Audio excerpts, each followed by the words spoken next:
Monsieur Charles de Courson. Ma question s'adresse à Monsieur le ministre de l'Intérieur.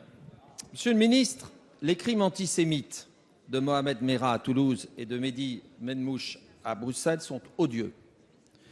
Tous nos concitoyens et toutes les forces démocratiques de notre pays ont dénoncé ces comportements de radicalisation violente liés à des filières terroristes. Vous avez présenté à la fin du mois d'avril en Conseil des ministres un plan de lutte contre la radicalisation violente et les filières terroristes et vous avez annoncé que des dispositions législatives en appui de ce plan seront dévoilées en Conseil des ministres à la fin de ce mois de juin. Le groupe UDI appuie ces initiatives.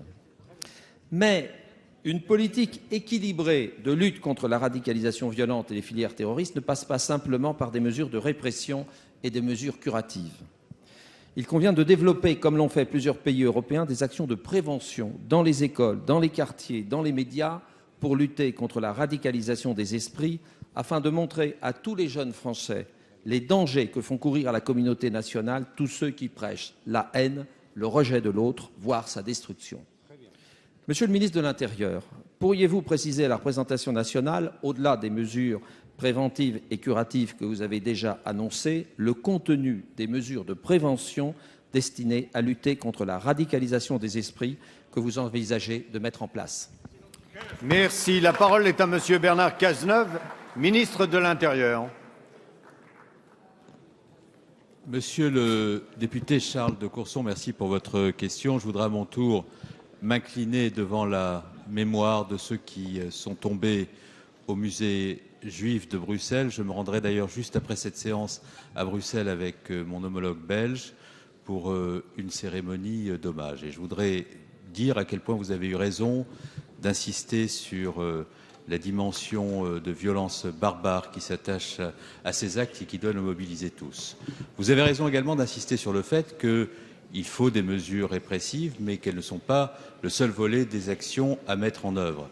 Il y a des actions de prévention à engager, elles doivent être aussi puissantes que seront dissuasives les mesures répressives, et ces mesures de prévention existent bien dans le plan.